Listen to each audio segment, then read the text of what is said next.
Taylor Swift could be making a surprise appearance at the 2026 BRIT Awards. According to The Sun, she landed in the UK earlier this week to go to Manchester to attend the BRIT Awards.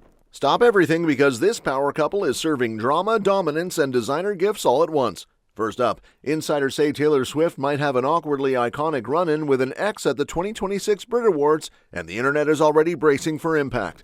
Then, as if that wasn't enough, she casually beats Bad Bunny to the top of the major Billboard list because apparently the charts are her permanent residence. And speaking of wins, Travis Kelce reportedly had the sweetest, most supportive reaction to her Opalite remix smashing Milestones. I genuinely can't do that much more of that. Yeah, bang. I'm a Swiftie now. Meanwhile, an NFL analyst is stirring chaos by hinting Travis could ditch the Chiefs instead of retiring. Travis Kelce is not going to retire. Yeah. That he wants to come back for another year, but he does not want to come back to Kansas City. At Donna Kelce teasing wedding details. Are you looking forward to the, mother-son dance at the wedding? Oh, I'm sure it'll be interesting. And Travis dropping 6 figures on Valentine's gifts that keep coming until I do, and yeah, it's a lot. It looks like the 2026 BRIT Awards might be serving us a full-course meal of nostalgia, drama, and possibly the most polite ex-encounter in music history. Word on the street is that Taylor Swift is already in the UK, moving like a secret agent with a squad of over 20 people. She slipped into London quietly this week and is basically in stealth mode before heading to Manchester for the BRIT Awards at the Co-op Live Arena on February 28th. And get this, her team is apparently scheduled to bounce out of the UK the Monday right after. Casual? Sure. Suspiciously perfect timing? Also yes. Organizers are keeping everything locked down tighter than spoilers for a Marvel movie, but sources are side-eyeing the calendar because the timing feels way too convenient. Taylor has history with the Brits. She snagged the Global Icon Award back in 2021 during peak pandemic chaos, which was a huge career mic drop moment. Ladies and gentlemen, your Brits global icon, Taylor Swift. She genuinely loves the show, respects what it stands for, and vibes with the celebratory energy. So a surprise appearance? Not exactly far-fetched, more like very on brand. Now here's where it gets spicy. Harry Styles is also expected to attend. Yes, that Harry Styles. The early 2010s romance, the songs, the Tumblr edits, the scarves. It's been years, everyone's grown up, and both are global superstars in their own right. But let's not pretend the internet wouldn't collectively combust if they end up in the same room. According to insiders, Taylor isn't sweating it at all. No nerves, no drama, no ducking behind potted plants. She's focused, booked, and unbothered. And apparently also busy collecting trophies like their Pokemon cards. Taylor just went ahead and reminded everyone that the charts are still very much her playground. According to the latest industry numbers, she's officially the world's biggest-selling recording artist of 2025. Yes, again. At this point, the top spot might as well have her name engraved on it permanently. The International Federation of Phonographic Industry's latest data has her topping the global artist chart for the 4th year in a row, 4th consecutive year. And if that wasn't enough, this marks the 6th time overall she's claimed the crown, making her the most successful artist in the history of that ranking. Sources are basically saying the competition showed up, saw her numbers, and quietly backed away. And it's not like she won by a technicality. She dominated everywhere. Streaming, digital downloads, physical sales, vinyl. Yes, vinyl.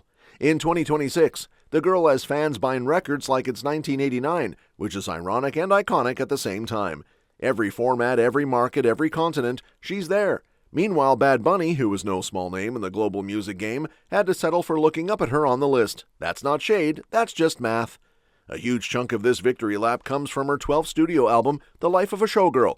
Sources say it exploded in its first week and then just never left. It kept pulling massive numbers all year, proving that her strategy isn't just about dropping music, it's about world domination with a glitter pen. Industry insiders also credit her long-term planning and creative consistency, basically saying she treats her career like a chessboard while everyone else is playing checkers. Just when you thought she was done dominating, her Opalite remix with DJ Chris Lake shoots straight to number 1 on iTunes like it had somewhere urgent to be. 2 days, that's all it took. Blink and it's already sitting at the top. Travis didn't just clap politely from the sidelines either. He played matchmaker for the whole remix situation. Apparently, Lake had just slid into Kelce's DMs back in January, saying he wanted to take a crack at remixing the track. Instead of the message getting lost in the abyss of celebrity notifications, Travis was all in. Big fan energy, excited emojis, the works. When he first heard the remix, sources claim he was genuinely shook at how fast Lake pulled it together and immediately made sure Taylor heard it too. From there, her team jumped into action and boom, chart topper unlocked. When the remix officially hit #1, Lake celebrated online, and both Taylor and Travis popped up in the comments like proud co-parents at a talent show. I genuinely can't do that much more of that. Yeah, bang. I'm a Swiftie now. Taylor was hyped seeing fans love the track and even geeked out over the behind-the-scenes studio videos. Meanwhile, Travis reportedly made it clear he was about to tune into that studio session immediately, which is honestly peak supportive fiancé behavior. Not just good job, babe, but drop the YouTube link, I'm studying the mix. Apparently, Taylor even joked on her socials that Travis is her in-house house guy now, confirming what insiders have been whispering. This man is invested. And the whole episode gives a rare peek at how he's involved beyond just being lyrical inspiration. Meanwhile, over in football land, the rumor mill is working overtime about whether Travis is about to pull the ultimate plot twist, because apparently dominating the charts isn't enough drama for one household. Now we've got NFL insiders whispering about his future like it's the season finale of a sports docuseries. Here's the tea. The Chiefs had a rough 2025 season. We're talking 6-11. Playoffs? Missed. Vibes? Shaky. Things reportedly spiraled when Patrick Mahomes went down with a season-ending injury in Week 15. And from there it was basically damage control. Now the offseason hits, and once again Chiefs fans are collectively stress-eating snacks, wondering if their star tight end is about to ride off into the sunset. But hold up. Retirement might not be the only option on the table. A certain sports personality has stirred the pot by suggesting Travis could come back, just not in Kansas City. There's buzz he might be eyeing the New York Giants. Yes, that New York. Bright lights, big city. Paparazzi cardio every morning. The theory floating around is that a move like that would put him in the biggest media market in the country, which, let's be honest, is not exactly a downgrade if you're already living a headline-heavy life. Travis Kelce is not going to retire. Yeah. That he wants to come back for another year, but he does not want to come back to Kansas City. I saw a story today that Travis Kelce wants to come back and wants to play for the New York Giants. The idea isn't totally out of left field. The Chiefs are reportedly beefing up their offense in case Mahomes isn't ready for Week 1, and returning coordinator Eric Bieniemy has plenty on his plate. So Travis potentially exploring options? It's not impossible. One teammate even hinted that a decision might be coming sooner rather than later so the team can plan accordingly. Season kind of restarts in April, and I want to give the Chiefs a good opportunity to, whether I come back or not, and vice versa, like whether they want me back or not. It's one of those things where I'd like to make that decision before they got to get draft picks and the free agency opens, so that it gives them an opportunity to go out there and fill the roster. And while the NFL waits for that call, Donna Kelce is casually planning a mother-son dance like it's the Super Bowl of weddings. Yes, Mama Kelce has officially entered the chat, and she's dropping just enough crumbs to keep everyone spiraling. She was recently stopped by paparazzi and asked about the big day, specifically whether she's hyped for that emotional dance moment with Travis. Donna played it cool, hinting it'll definitely be interesting, which honestly sounds like code for either iconic or slightly chaotic. At 73, she's apparently still deciding what song will soundtrack her big spin around the dance floor. Are you looking forward to the, mother-son dance at the wedding? Oh, I'm sure it'll be interesting. Oh, That's yeah? for sure. And if history tells us anything, we should buckle up, because when Jason tied the knot, she reportedly got him to dance to Love Shack by the B-52s. Yes, that Love Shack. Have you got a favorite song you'd like to do it to? I think with Jason's, I danced to Love Shack with the B-52s. Oh, wow. So we'll see what I can muster.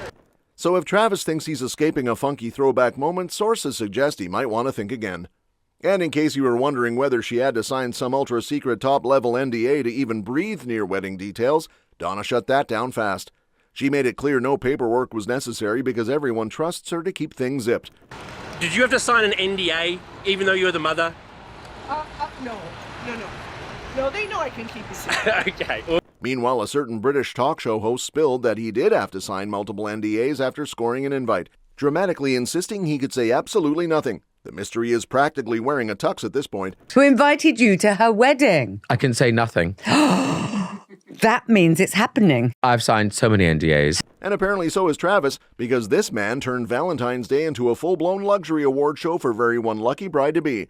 He did not come to play this year. Forget paper hearts and drugstore chocolates. We're talking nearly $141,000 worth of gifts. Yep, you heard that right, $141,000. Cupid clearly got a raise. Taylor unwrapped not one, not two, but multiple designer pieces. 2 chic jackets and a skirt from Louis Vuitton made the cut, because apparently casual fiancé behavior now includes high-fashion runway energy. And then came the watches, an Audemars Piguet Royal Oak worth over $90K and a Rolex clocking in at more than $30K. Somewhere a jewelry store employee is still fanning themselves. Taylor Swift went from writing songs about what a dick this guy was to her and what a dick this guy was to her to what a dick this guy has. Well, one thing leads to another, and she winds up fucking a guy who's half bull. Which brings me to Taylor Swift. But wait, he's not done.